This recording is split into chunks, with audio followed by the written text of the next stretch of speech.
Hey, everybody. Quick question, folks. Are you habitually day drinking, night drinking, or is shot o'clock drinking? You are not alone, friend. The United States ranks fourth in the world in alcohol consumption behind Australia, Denmark, and Japan. The chronic stress of recent events has only made this problem worse. Whether this is something new or something old, it's not healthy for your mind, body, or soul. According to the National Institute on Alcohol Abuse and Alcoholism, over 14 million Americans ages 12 and up currently struggle with alcohol use disorder. Struggling with alcoholism for a long time can lead to health consequences like heart disease or even early death if not treated. So today we are talking about how to turn this thing around with our special guest, Nick Javas, who specializes in helping others find their path to sobriety. You can't say Dr. Mo ain't tell ya that fear magnifies the consequences of failure. What are you scared of? Why are you afraid? I'd rather live like I'm dying than live to die. Any day, my heart is pure, my soul is safe. So it's your girl, Dr. Mo Anderson, author, speaker, and podcast host of Perpetual Motion with Dr. Mo Anderson. And I am so excited to have my new friend, Nick Javas, here today. Welcome, Nick. Hi, Dr. Mo. Good to see you again. Good to be seen, brother, not viewed. Yeah. In your bio, it says since 2008, you have worked as a sober coach with people in recovery from all walks of life, all over the world. What's that like? There's a lot there. I've take it however you want to. I've been on quite a journey with quite a lot of people. And, you know, I started my treatment center career at the age of 19. Wow.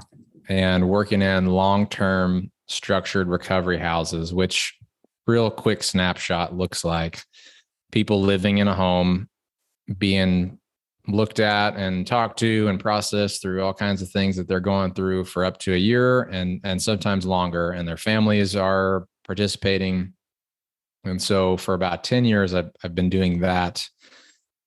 From the time I was 19 to 28 is when I was kind of heavy into that and had an opportunity to work with, you know, like you said, people from all walks of life, all over the world, and see them go from day one of their recovery to year 2, 3, 4, 5 and longer, and their families. And so I've really learned not just about people who struggle with addiction, but in general, people, what makes them tick? Why do people struggle?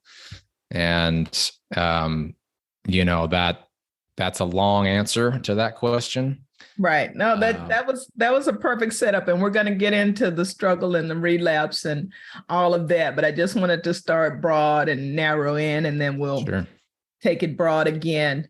Now, you mentioned you started this at 19, but I think you have a story of your own of getting sober at a young age. And I assume that's part of your passion for others struggling with this, correct? Correct. Yeah. I was a full-blown drug addict, alcoholic by the time I was 15 and driver's license. I mean, I'm doing hard drugs and can't stop. And things got out of hand pretty quick. And I got clean at the age of 18. I graduated high school somehow. And then pretty well after that, got a few legal issues and some trouble with the law and went off to rehab. All my friends were going to college. Well, not my friends, but people my age were going to college. And I went to rehab. And I didn't know entirely if that's what I wanted to do or could do. I had no idea what sobriety or recovery was actually. Mm-hmm. And it took me probably 3 to 4 months of being clean and sober to realize that that's what I actually wanted to do. And then I started to really kind of come out of the fog and say, oh, well, this is a lot worse than I thought it was. And it's affecting a lot more than just what I think it was. And so that's what opened my eyes up to this long-term journey here, because, you know, without that first 3 or 4 months, I don't know that I would be standing here today. I don't know that I would have made that choice to continue on that path if I didn't get to that 3 or 4 month place. Because day 7, I didn't want this. I didn't think. So I'm a huge advocate for anything that's long-term, whether it be ongoing counseling, therapy, coaching, sober living, you know, anything that allows somebody to kind of be consistent for the first 6 to 9 months or longer of their recovery. There's a lot there too. What we see so much with college, when I think about my own college days, it's grace of God that I made it through that first year after being, you know, in a somewhat conservative environment. But thankfully, I did without, you know, having an accident or becoming addicted. But we tend to think more of college and 20-somethings partying and so forth. We don't think so much about someone at the age of 13, 14, 15 having an alcohol abuse problem. What, you know, how did that start? Were you drinking with friends at school? Were you sneaking at home, or maybe drinking with your parents? No shade. I'm just curious about that journey for parents who might be experiencing that, or just, you know, being numb to, being blind to what's going on. Sure. Yeah, you know, it's interesting. I share this story among people who are in recovery a lot of times. And before I even used the first time or drank the first time, I was looking for it. I was drawn to this, you know, the subculture, this kind of rebellion, the rock and roll, you know, the things that were just sort of anti-establishment or, I had some anger as a kid. I was a little, you know, internal. I was an internal processor, and then also, you know, very, not antisocial, but just not the life of the party. And so I kind of slipped through the cracks through school, through my, you know, family. And I don't know, I was just drawn to that lifestyle.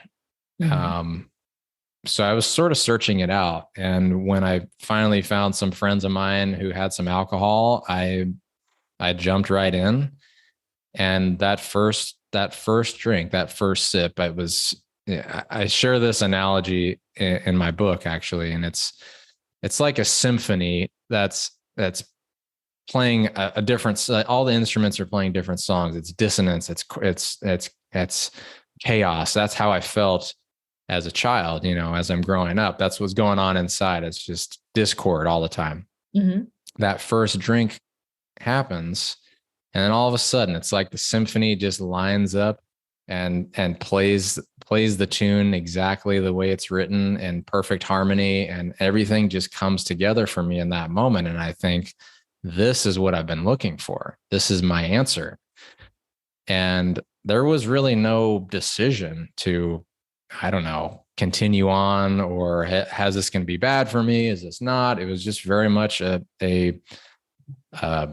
reaction to the effect that alcohol gave me, and then later drugs. And it just kind of escalated. I always wanted to experiment more and try new things and continue to get that kind of experience where I was feeling at peace and on another level in some kind of way, and apart from normal society. Like, it just all appealed to me.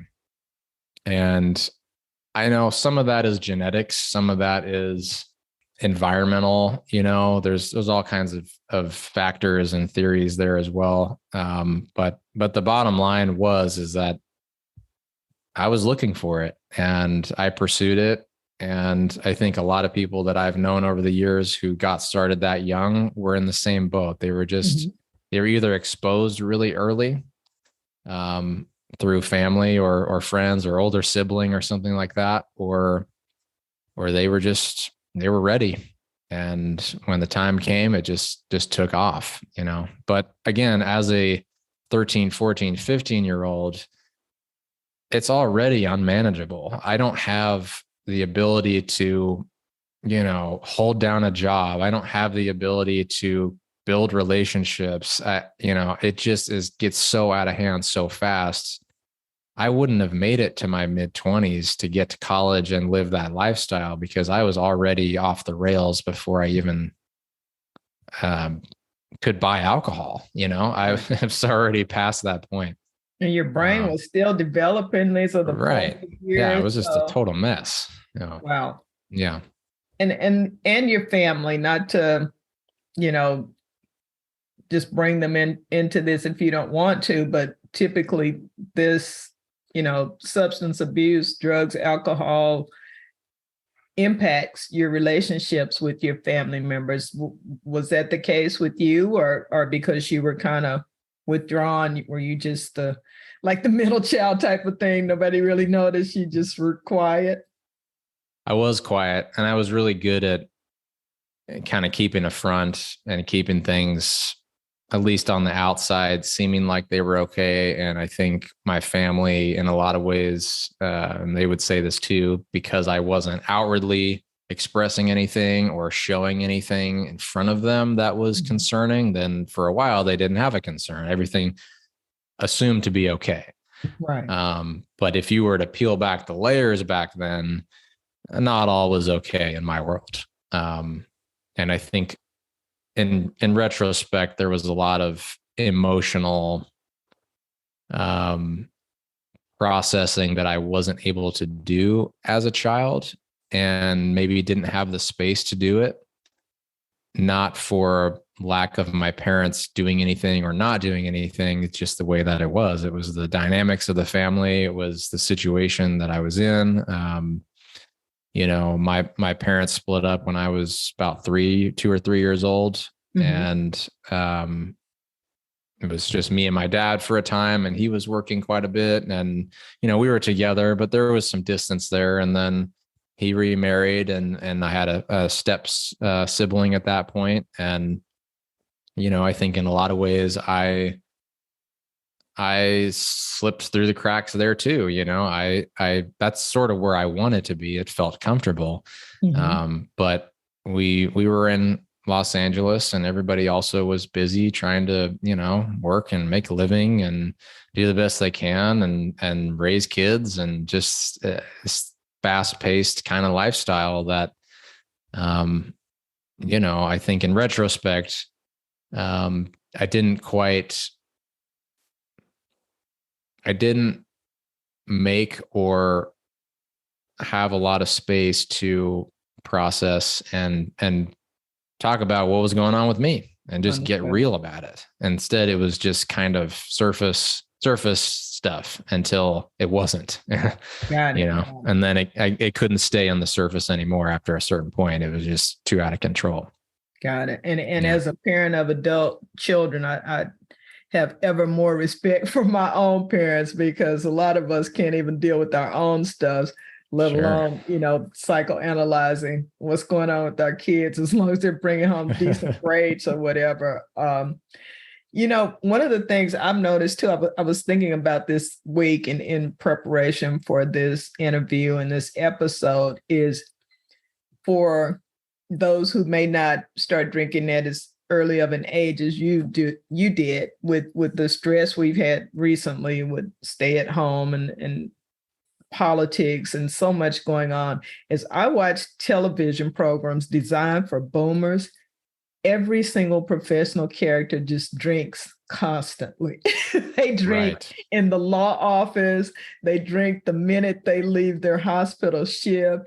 As soon as they get with their girlfriends, they drink. And I really hadn't thought about it until this episode was coming up. But I'm like, we are being bombarded with, really, if you are successful and beautiful, this is what you do with your time and money, is that you drink. And I mean, it really impacts us because, it's not just commercials anymore. And like when I was young, they didn't even want billboards up or alcohol commercial, but now it is just everywhere.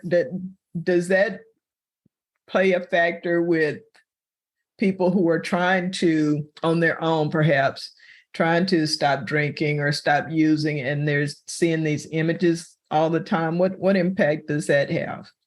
Yeah, I think that for since the beginning of time, there's been this social aspect to alcohol or drugs, but especially alcohol. There's this euphoria about it. There's a romantic thing about it. It's romanticized in our culture and in many cultures around the world. And I think that as someone who struggles with controlling how much they drink, I think that, the dilemma is always, can I do that? Can I also control my drinking and do what I see everybody else doing, at least from an outside perspective? You never really know how people live and what they're struggling with or how much they're drinking. From a distance, it all looks great and glamorous, but it may not be. So I do believe now in our society, there's a lot of, you're right. It's bombardment. It's all over the place. It's socially encouraged in a lot of spaces. And for someone like myself and the people in my world, we have to play a different game. We have to seek other releases. We have to get ourselves to a place where we don't need that kind of comfort or need that substance to make us feel better. And we know that intuitively and deep down, like we have to know that. And that's sort of where I work with people in a lot of ways too, is taking it completely out of the picture, because in some respects, it's not even about alcohol anymore or drugs. It's who we are as a person, who we are spiritually. Are we living this lifestyle of purpose and meaning? And are we emotionally attuned to what's going on with ourselves? Are we in spaces where we're supported emotionally? Are we living? Are we living, the way that we were meant to live? And I think for a lot of us, sometimes that answer is no. We're just surviving. We're just managing. We're just trying to manage instead of thrive. And I think alcohol, is also a big business. There's also a lot of money involved. There's a lot of culture around it. And even though some of that is just not real. Some of it is just made up. Exactly. Yeah. So now drugs are coming into the picture too, medical marijuana and that sort of thing. And I'm not against that necessarily, because there are some benefits that I do believe can serve people. But when there's a lot of money and marketing behind things, then it just perpetuates itself. It continues to feed the monster. Has to be fed, and in order to make more money, you have to buy more alcohol. And in order to, sell more alcohol, you have to advertise it more. And it has to be fed. Yeah. Got it. So you talk about finding purpose in sobriety. And I assume that part of that is figuring out what causes the Philharmonic in your head to sound more like Mozart for you as an individual. How do people find that purpose in sobriety? It's a journey. The short answer here is what I believe is empowerment. People getting empowered to find their own answers and their own truths and their own paths and what that looks like, because so many of us get caught up in living by other people's standards or expectations. Yes. And I spent a good amount of time when I was younger and first getting sober in 12-step meetings and other support groups and things that legitimately saved my life and helped me build a new life. But with that, I was also, again, getting into, I was always hearing other people's opinions and other people's experiences and almost needing to live by those instead of finding my own. And so I think it's important, first and foremost, for people to have a foundation of stability, recovery, whatever that looks like for them. Maybe they need to get out of a situation that they're in or get into a new one, as far as where they live or relationships or financially, careers. It could be a spectrum of things. Yeah. Yeah. And first and foremost, getting this idea of safety and stability, because for a lot of us, we're alcoholics, we're drug addicts. Our life is in chaos. Things are falling apart. It's stressful. It's just, it's dissonance, it's discord, right? If we can get to a place where we're kind of plateaued and our lives are stable, and we can start to really go deeper and look at, okay, why am I here? What is this all about? What messages am I getting from other people, God, or the universe, or the flow of life, whatever you want to call it? Everything is a message. And I think that, again, if we're back to sticking with other people's standards and other people's expectations of us, we lose sight of other opportunities that are presenting themselves for us. Here's an example. Okay. I'll share a personal example. Okay. At age 31 and 11 years sober with my wife and my 1-year-old son, I decided to move 3 states over and move in with my mother. And everybody in my circle pretty much was saying, terrible idea. That smells like relapse. You're not supposed to, you're leaving your support group to go live with your mother, and who knows what that looks like as far as enabling goes. And, there's so much stigma around with alcoholics and addicts and in recovery, living with parents or being supported by parents, because sometimes there's just this other extreme of enabling or dysfunction, right? I made that decision first and foremost because it was purely instinct. And I knew, how just when you know something. Right. And I walked in the door one time to visit, and I just knew that that's where I needed to be. And since then, so many amazing things have happened for them, for us, my family, in my life, opportunities. It's just been, a challenge, a lot of challenges, but also so many blessings. And I've felt like I've moved to another place in my life where I'm really living on my own authority, and I'm really living based on my purpose and what I feel like I'm meant to do and what my callings are. That couldn't have happened if I were to base all my decisions on other people's expectations and opinions and judgments of what that looked like from the outside. So I had to essentially just shut out the noise and go with my gut, and it's worked out. At the time, I didn't know that, though. I was scared. I wasn't sure if it was going to work out. So I'm battling back and forth with who should I listen to? And it's making it full circle. This is why my message is all about empowerment in recovery, because people are struggling. I find that the people that I meet are struggling with making decisions and taking risks, possibly, or doing something that's outside of the norm or outside of what their norm is in whatever space that they're in. And they're not in an environment where they're being supported to find their own path. They're being supported to find someone else's path. And that doesn't work in the long run. It maybe works for. I don't understand that. They're being supported to find someone else's path. What does that mean? Yeah. So if you think about someone who's getting clean and sober for a year, the first year or two, they're maybe getting a lot of help with that journey through their support group, whatever that looks like. And by default, sometimes that leads people into this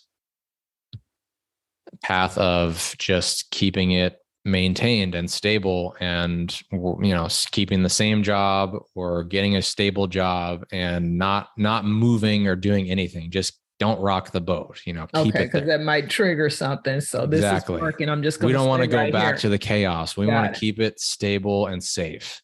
Got it. Okay. And that works for a couple years, maybe. Depends on the person.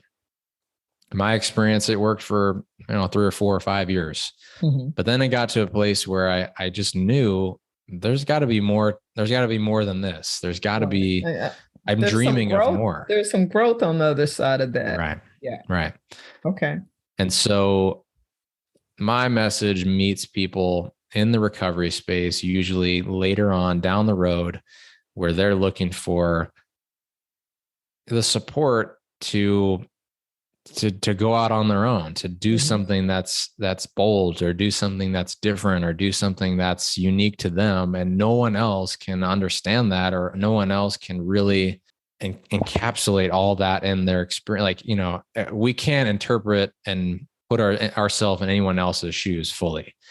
But we can support each other in knowing that you're doing what you need to do for yourself, and that feels right for you. And that's what it's all about. So I fully believe in empowerment. I think that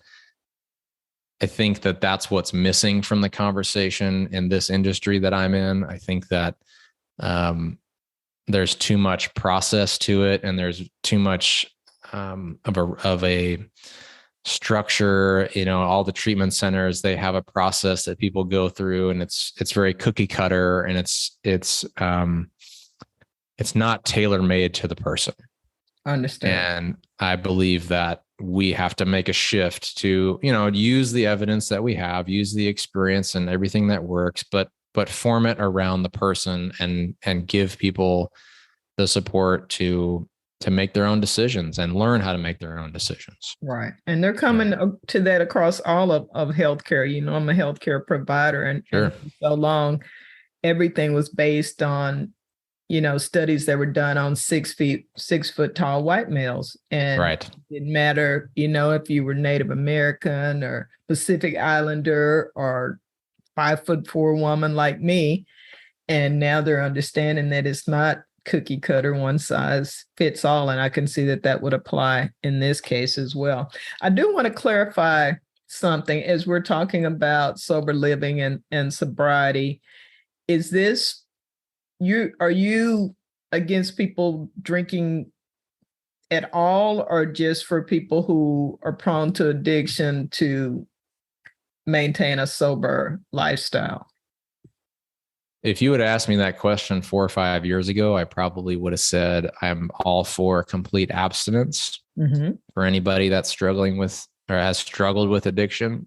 But since that time, I've been blessed with people and relationships where, these people are recovering heroin junkies, and they now drink from time to time, or they smoke pot, or they use marijuana in some kind of way. Medicinally, or mushrooms, or something psychedelic. And, I can't say that doesn't work, because I've watched these people and it's working for them. It's supporting them. It's a tool for them now. Whereas before it was they were self-medicating. It was a disease. It was chaos. But now it's not. So this is what I believe, to keep it simply. I try not to use the word sobriety. I try to use the word recovery. Okay. And I believe that recovery means healing, and that all of us are just going through a process of healing. And when we define it as healing, that has to be unique to the person because we're all healing from something specific to our experience. So if this person that I know is socially drinking and that to them looks like healing, it looks like some kind of, healing process to them, and they really believe that, I can't dispute that. I have to go along and support them in that journey. Mm-hmm. And for all I know, it could just work wonderfully for them, or in 3 or 4 or 5 years, it could go horribly wrong, but that's still their journey, and it's still, right, they're still healing in some kind of way. So I've had to redefine that language for the reasons I just mentioned, where I've met these people that, for all accounts and purposes, they shouldn't be doing what they're doing, but they are living, thriving, successful lives, and they're still using substances from time to time, and they can manage it, which from everything that I knew and was kind of brought up through it, that wasn't supposed to happen, but right, it's happening. Right. And that's the case too with, and this is in the realm of healthcare. It's just academically, we're told so much, but mm-hmm, then we get not only do we get new data and evidence, but we have our life experiences. And I have never put that to the side of what I've actually seen. If I've seen it over and over again, it doesn't matter what I read over here. I mean, you've seen people who are able to function and they are able to control it now. And that may be different from a previous time in their lives. So, who are we to limit them? But it's, getting the strength and the support to get to the point that you can control so many aspects of your life. There's so many ways that we can, be abusing things, and not just necessarily substances. There are a lot of crutches that we use when we're not healed, when we're hurting. Right.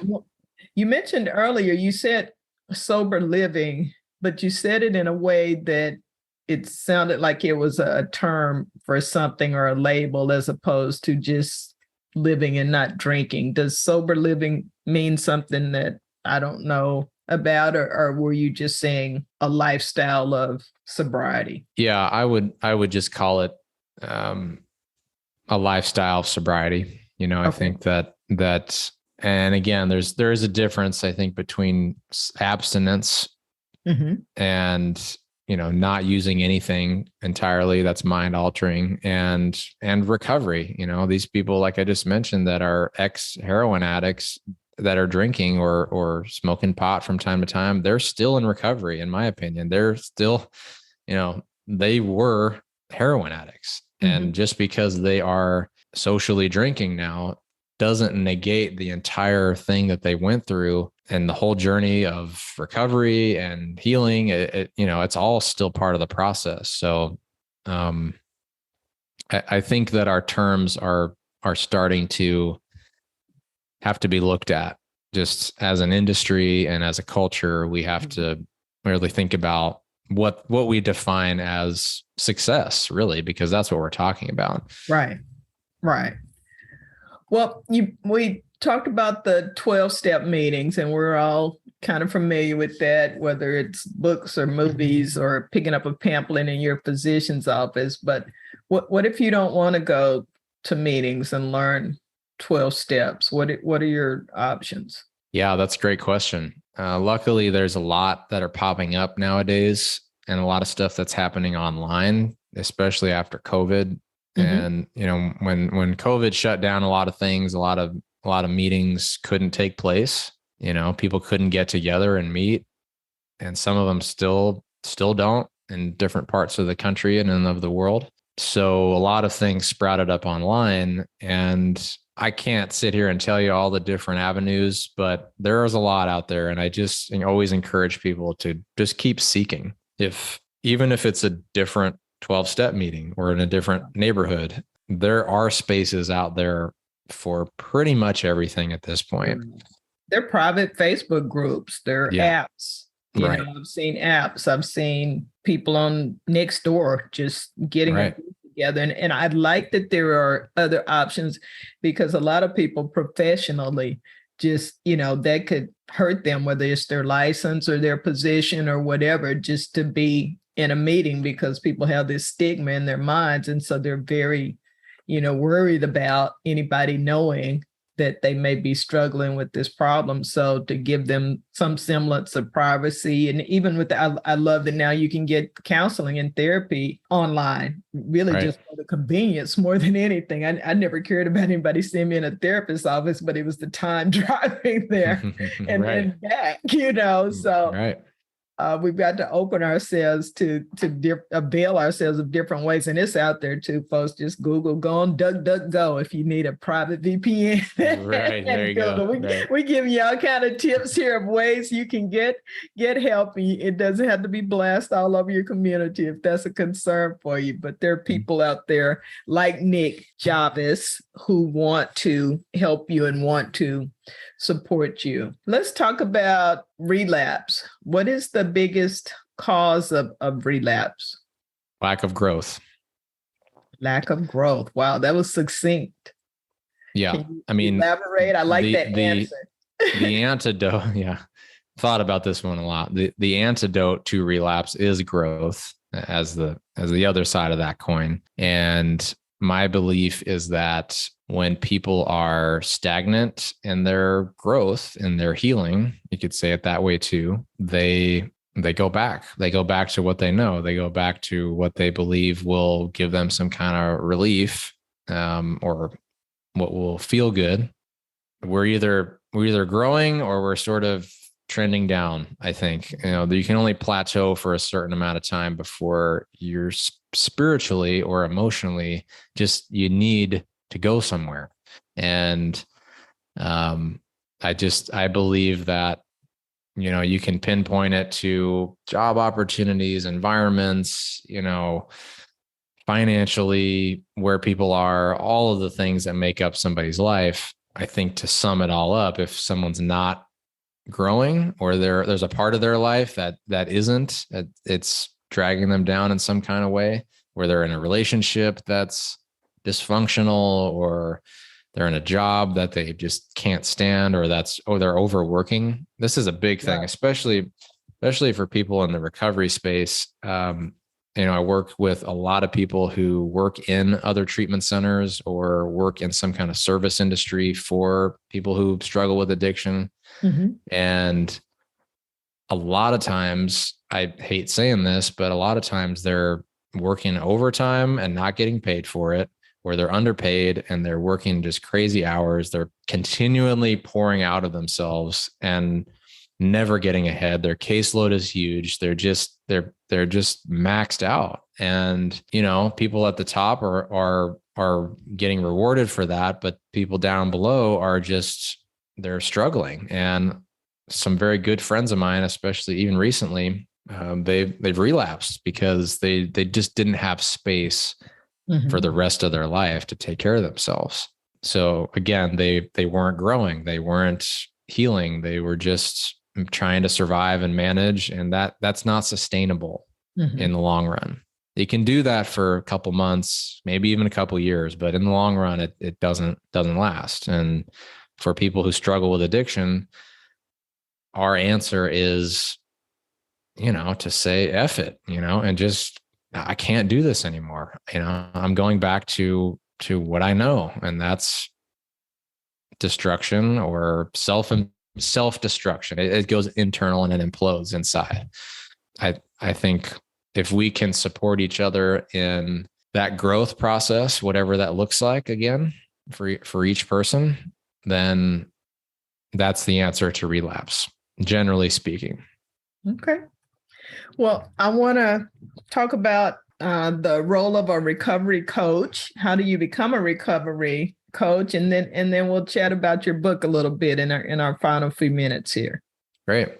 I love recovery coaching. It's changed my life fundamentally. I think that, as someone who comes from the 12-step meeting space, 12-step meetings, usually you have a sponsor who's somebody who's sort of your mentor, kind of guiding you through a process. And, then on the other side, there's counseling or therapy, which I've also done. And I really believe that coaching kind of bridges the gap between the two and focuses on the present and the future, not necessarily messing so much with the past. I mean, acknowledging it, but really looking at, okay, why are we here?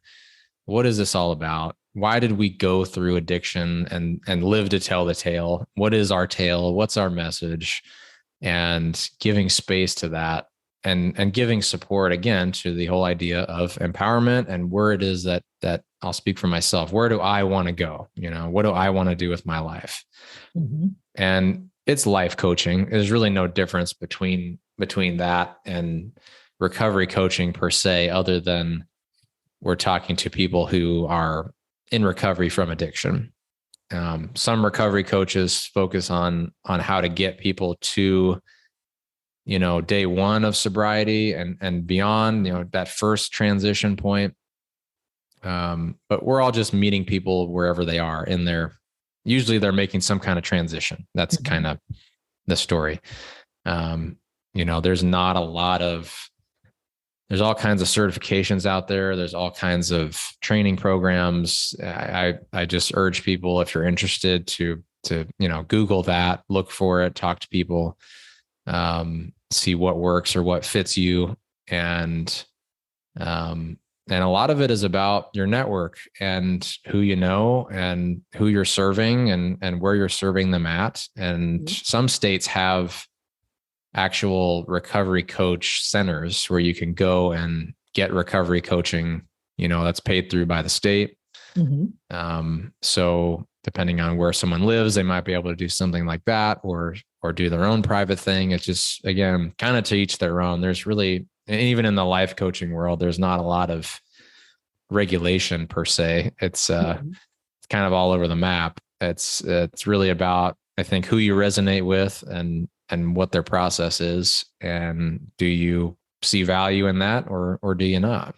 Well, and I do coaching as well. I do communications coaching, but I also do wellness transition coaching. But I've had cancer for 10 years. I've had 2 major surgeries. I don't need a certification. I've got a healthcare background, and I've got my experience of this battle of 10 years. So I'm not, you know, I think a lot of times people are so caught up on governing bodies and do they have a piece of paper? But for you, you know the journey, you know the struggle, you know what's going on in the mindset. I would take you over somebody with a whole PhD in the area who has never had a drink. So that's the way I look at it. So yeah, I'm all for papers and letters and all of that. But at the end of the day, yeah, just check around, interview a few people. Don't just go, or, you know, talk to a few people. Don't just go with the first thing you come to, because there may be something better suited for you. I really like your style and your approach to it. And I know some eyes were popping when you were talking about mushrooms and stuff. And I was like, yes,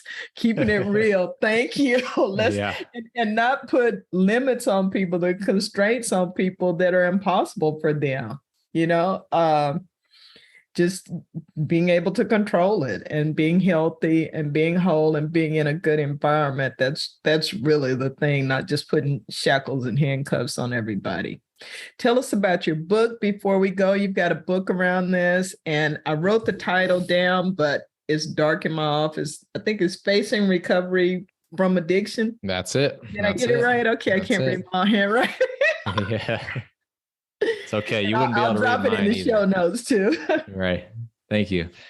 Yeah, no, that book is essentially an expansion on everything we've talked about here today. It's about relapse. It's about, a full life, what that looks like, growth, healing. I take people through 5 different parts of their lives, and I break it down simply into those 5 places, because I feel like the addiction recovery conversation is very confusing.